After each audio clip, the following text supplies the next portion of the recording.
Hello, good afternoon. Welcome to Learning.com's webinar featuring 2020 and 2021 updates and enhancements. Thank you very much for joining us today. My name is Manny Rionda. I'm a customer success manager with the organization, and I'm based in Miami, Florida, and working the Southeast Territory. I'd like to begin by introducing our Director of Customer Success, Jessica Hall, who's going to be taking us through the presentation. It's a 30-minute presentation. I also wanted to just take a moment and help orient you in case you have questions. There's a nav bar here on, I guess it's on the right on my screen, where you can type in your question, and we'll be happy to pull up throughout the presentation and answer questions that you may have. We're also going to be having a drawing at the end of the presentation, so make sure you stay till the end and see if you're a winner today. So without further ado, I'll turn the floor over to Jessica Hall. Thank you very much. Hi, Jessica. Hi, thanks, Manny. And thank you everyone for joining today. As Manny mentioned, I'm Jessica Hall. I'm our Director of Customer Success here at Learning.com. And I am very excited to present to you some of the updates and enhancements we've had over the last year.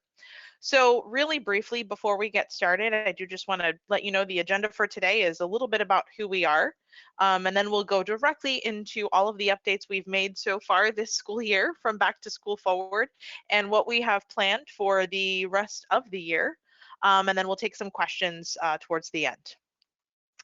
All right.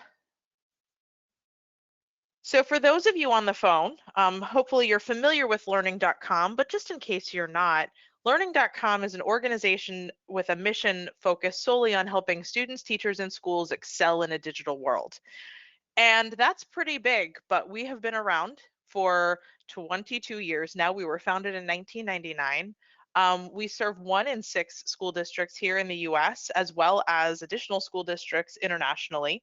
We impact over 4 million students per year. Our flagship product is one that many of you might be familiar with. It's called Easy Tech, but we also offer a product called Easy Code, which really helps students build their STEM coding and computational thinking skills. But Easy Tech, as I said, our flagship program, and what we'll be talking about today, is focused all around building those critical digital literacy skills. So for Back to School 2020, things looked a little different. I think that's the understatement of the year. Talk about really having to focus on building digital literacy skills for learners. You know, it was a very different time for us. So going into the new school year, we had a number of enhancements already underway here at Learning.com. We launched last spring a partnership with Common Sense Education that brought their research-based digital citizenship curriculum into our platform, allowing students and educators access to digital literacy and safety-focused curricula in one comprehensive platform. Our team was also hard at work creating a new gamified experience for students, complete with avatars, an arcade, the ability to earn stars for their work in the platform. Again, very gamified, very different approach for Learning.com. We also added adaptive keyboarding for high school. That was new for this, upcoming year. We continued our automated rostering support with Clever. We added on ClassLink rostering support. We started to include additional mouse skills lessons, a whole bunch of new content for this back to school year. However, it also became pretty clear by June, July that the back to school season was going to look vastly different than we had ever anticipated, early in the year. And so we really started to think critically and quickly about what we could do to address a very different back to school scenario. In July, we knew that a number of our schools would be going back in either a remote or hybrid situation, but we didn't know, how teachers would be launching instruction, how classes would be laid out, how schools would be rostering. So we had to make some decisions to really try to address those needs and work in a way that would be very flexible for a lot of our learners out in K-12 land. So we designed a student learning experience called TechQuest that would provide learners with their computer fundamentals. It's a zero-click, really, implementation for teachers. I'm going to show a lot of this live in our platform in just a minute. Um, we also built some remote learning lessons for our learners. So we added those remote learning lessons into our library. We added them onto TechQuest thinking, well, if students are going to be working from home, we really want to be able to provide that high level of support for those learners in, how to set up and make sure they're connected to the internet at home, and how they can best communicate on like a chat board with their classmates, and how they can best interact on a webinar, with their teachers. So we wanted to make sure students had that as well. And then again, we had all of our automated rostering support in place. As you can see on the screen here, in the lower right-hand corner, you'll see they're kind of our remote learning characters. That was the whole class setup for our remote learning. Some of our additional new characters for that gamification, we've got Ollie, we have all of our online safety friends up at the top from the K2 group. So quite a bit of new content and features for our students. So going live into the platform here, I think it's important to head over. All right. So for those of you who have been in Learning.com, you'll see here, this is our teacher platform. We're calling our teacher center. It's the newest look and feel for teachers. So we've been working quite a bit on that as well. This really launched with back to school this year. And so as I scroll down to my school and hop over into my demo class, I wanted to take a few moments just to share. So I mentioned TechQuest, which is our student experience. It's completely student-led, all auto-scored, and students have access to computer fundamentals, online safety, those remote learning lessons that I mentioned, keyboarding, early lessons in computational thinking, a lot of the word processing and spreadsheet lessons that they would need access to, all within TechQuest. Now, what we wanted to do is create a way for our teachers to be able to track easily what the students were working on in TechQuest. And so what you see here is just a quick example of a TechQuest dashboard. So this is very high level, and it would allow for a teacher, such as myself, to get a quick overview to see how my learners are progressing on TechQuest. I can get a general sense of how they're doing in the lessons by looking at their performance stars, a general sense of how they're progressing through the actual pathway of lessons itself. And then I can always click in to obtain more details about how my students are scoring in these particular areas. So here I see a lot more detail about what my students are doing. I also have access as a teacher to assign content for my learners right here from the Teacher Center. Going into the library, I can find that different content. And again, our grade book just for all of our assigned content as well. So everything is right here in the Teacher Center. And I'll actually be talking a little bit more about this as the presentation progresses, but we'll be doing additional work in the Teacher Center to really bring all of those features forward from our original platform, because this is the way we're moving in for the future. It's going to give our teachers a lot more access to better data and visualizations.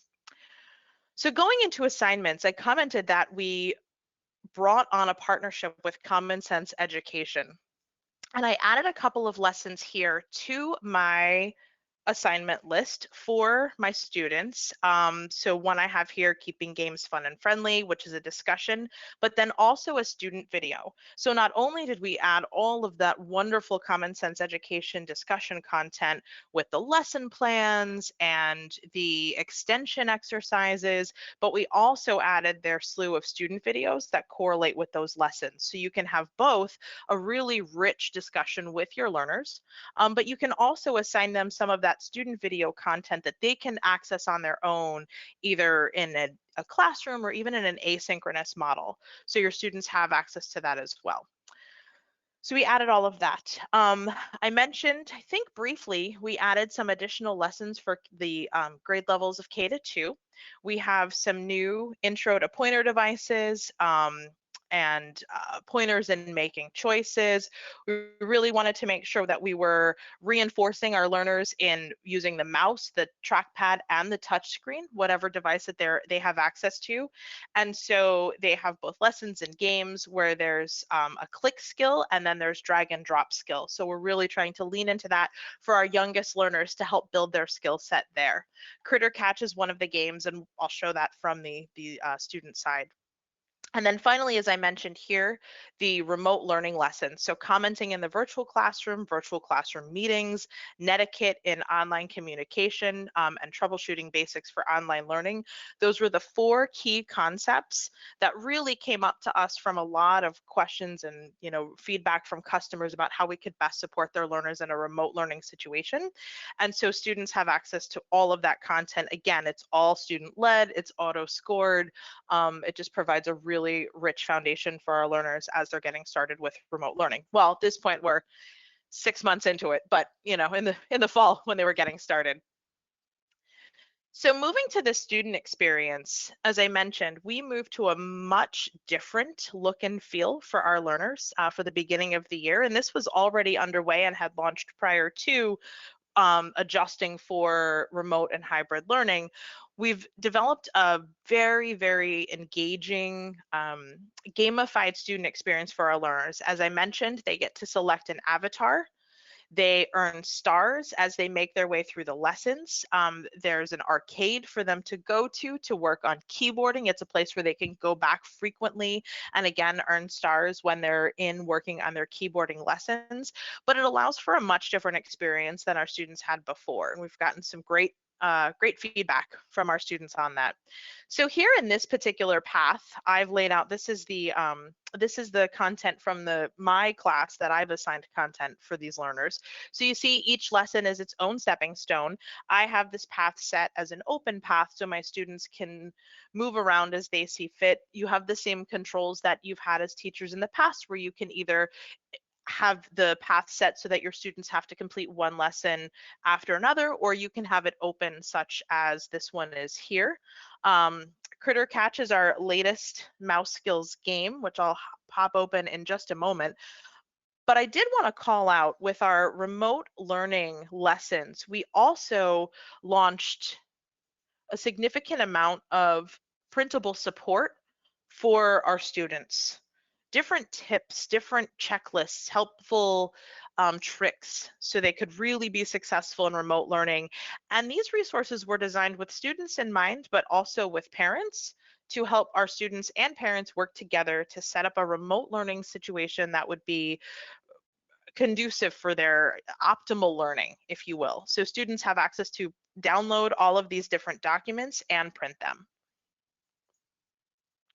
So hopping into Critter Catch here, this is one of our more recent games. You can see, got my little start button.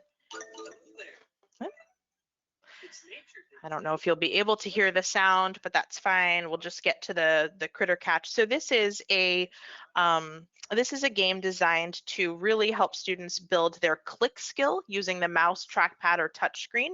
And so they have to click on a bug to actually catch it. It's very engaging. It's been a lot of fun. I think maybe some of us have played it a few too many times and we may compete on our side. So if it's engaging for adults, we know it's going to be engaging for students as well. So if I just hop on into the easy level, which is about my skill level when I am presenting, I can show you really quick how this works. But as you can see, it has some of our new characters or a whole new background look and feel. It's a very different type of engagement for students than what they would work on previously. And you'll see more of this coming with Learning.com as we move forward with our new content approach. All right, so that's that. I'm just gonna hop out of that one because I would like to show you as well. Oh, I earned a star for playing a game. Also like to show you really quickly just one of our remote learning lessons. You can see the characters that we have in our remote learning. So here's Trey. He is attending Mrs. Brown's class. He's one of our newest characters, part of our remote learning series. He is going to walk through some of the troubleshooting basics for online learning. So this will walk students through most importantly, how to make sure they're connected to the internet, how to go through some of the basics as they're just getting online, hopefully alleviating some of the lift for the teachers. But as I mentioned, this is part of a whole remote learning series that was developed. All right. I didn't earn any stars because I didn't do any work for that. But with all of those lessons, we also have exit tickets for the completion. So students do have to answer a few quick questions toward the end, and that information, that score will show up on in the grade book.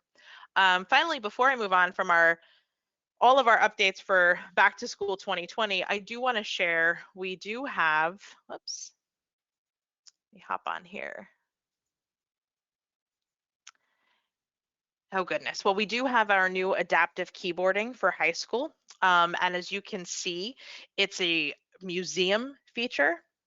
It's again very exciting. Our archaeological expedition. This is different than the elementary and middle school keyboarding. What I love so much about this is as students are making their way through, there are different facts that they will learn about history, things that they would learn as part of the museum. It's all, all behind the theme here. So it's a much more elevated experience for our high school students, very age appropriate, with more of a real graphic, like picture background as opposed to animated graphics. So a lot of fun for our high schoolers.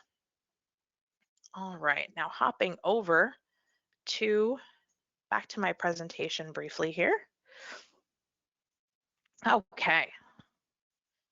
So continuing our work and our support for 2021, we really have kind of 3 themes that we're working on with our, working towards as we're creating new changes for Learning.com. So we want to continue to be engaging for our learners. We really are working hard to make Learning.com as easy to use as possible for all of our educators, recognizing that while a number of our schools may be completely back in session, we may still have remote learners, and how can we just make it easy for all of our educators to work with Learning.com? And we really want to make sure within that we're also surfacing up the right data that all of our educators would need to see at a district, school, and teacher level. So first and foremost, to continue our engagement for learners, we've got additional new characters who will be released. So the characters you see on screen here are part of our new 3 to 5 content series. You've got Sal and Mia up there, and with Murphy the dog, and we'll see a much more story-based type content. Our characters have been animated differently. They're actually all 3D modeled, which is really exciting because it will allow us to create content much faster, but also the characters animation will be very different than students are used to seeing from Learning.com, and very much in line with the type of games and other content that they're accessing, outside of instruction. So really fun characters for them to work with. As I mentioned, we're taking a little bit of a different approach in terms of our content and how we're building our content. So we are now kind of reviewing the way our lessons and our modules have all been put together, and we're starting now with a way to create awareness for our learners first before any kind of instruction. Then from that awareness, we're moving into getting their attention and actually doing the instruction.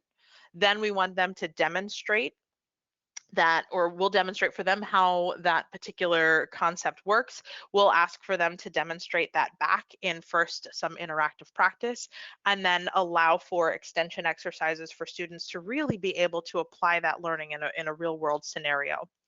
So what that actually looks like is our new learning modules are organized first with a vocabulary component, with a video and interactive practice. You'll also start to see this year more unplugged practice opportunities for our learners, and unplugged or printable instructional resources.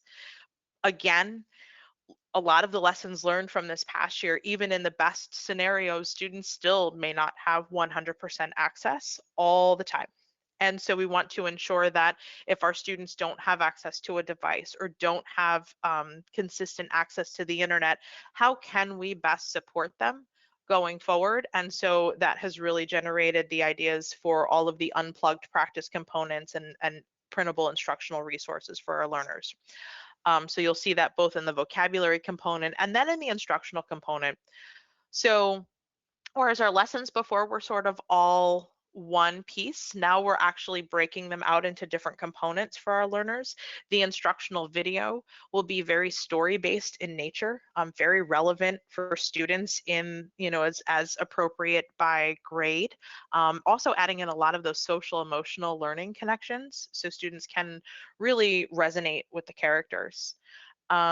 Additionally, for many of you who have been customers for a while, I'm excited to announce that we are moving in a direction of more grade level specific content and away from grade banded content. So over the course of the year, you'll see a number of new lessons and learning modules being released to support that expansion of content for our learners. So we'll go from the vocabulary component, the instructional component where students will have the video and then that interactive practice, and then they'll move into a formative assessment component where they'll either have an interactive experience or, as I mentioned, the opportunity to really demonstrate their knowledge using a real world approach, some sort of project or other way to demonstrate their skills acquisition. This is here on the screen, some examples of what those instructional resources, the printables, will look like. I'm very excited to launch these. I think they're really fun. My personal favorite, I think, is the carp. I just really like that instructional carp. I think he's pretty cool. But here's, again, that opportunity for students to download, to print out these resources so that they can still work and can still learn while they're not necessarily online or on a device. And then additionally, for our teachers, as I mentioned, always trying to make Learning.com easy to use and efficient. One of our biggest areas of update for the upcoming year is our online training center. So going into next school year, our teachers and administrators will have access to our online training center in full, where they will have access to self-paced learning courses and modules that will be really professional development in the moment. Access to our updates blog. So as we're releasing all of these new features, you will actually start to see that soon, coming soon. The updates blog, you'll be able to track all of the new updates and watch instructional videos on any of our new features that are being released. And we'll also be setting up some community forums, which will allow our educators to interact with one another, share best practices, ask questions, and really deepen their Learning.com knowledge. So I'd like to share that now, if I can here. Hopping back over to my screen. So in the teacher experience here, you'll notice a new addition as of late in the lower right-hand corner. It looks like a little graduation cap. What that really is the Learning.com Knowledge Center. So as new features are released, you'll see, like our cell phones, a little notification number down at the bottom that will let you know that there's something new for you to check out in the Knowledge Center. The Knowledge Center is available to everyone. Whoops. And it will give you some information on TechQuest, assigning curriculum, pacing guides, and the support site. And then as the new features or new releases are loaded, you will see an indicator down here that you can then access for additional information. So that will be all self-contained. We really wanted to take away as many of the pop-ups as we could to create a nice, clean experience for our teachers when they go in, so they can just get to the information they need to get to right away. I also mentioned additional work on the making Learning.com easier to use for teachers in terms of the assignments. So here you can see, as I mentioned earlier, we're moving to the Teacher Center. And this will have all of the features that you're used to seeing in the original Learning.com teacher interface. However, this has a much cleaner approach. It's easier to find content. The library is organized simply with tiles, so you can immediately browse by skill, by grade, or by skill to find what you need to find and assign to your learners. The TechQuest dashboard that I just had on screen, whoops, let me go back to classes. The TechQuest dashboard that I just had on screen was sort of our first visual for more of a dashboard approach where the data is very high level, and then you can drill down to more granular level student data. So you'll see a number of additional changes coming in that direction to just make Learning.com as easy to use as possible. So we have about 5 minutes left. I'd like to open it up to questions, and I think Abby, you might be hopping on to share some information as well. Well, I wanted to check in with Manny to see what kinds of questions we might have that you can answer. Great. We don't have any questions so far, but wonder if Justin might have some.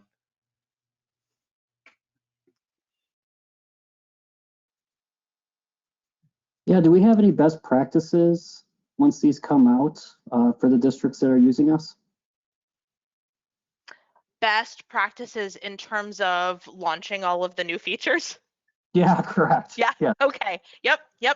Yes. So great news. As we roll out these new features, first and foremost, we'll be updating the online training center as well as that blog. So our educators have sort of that first pass of information. Our customer success management team will be working with all of our customers to make sure that they have the training that they need and preparing professional development plans for our teachers. And then lastly, but maybe most importantly, we will be scheduling a series of webinars and getting that information out to all of our educators so that way they can take part in our webinars going forward that will sort of be all encompassing of the many new features and really helping to put them together so our educators can go into next school year with a really strong plan.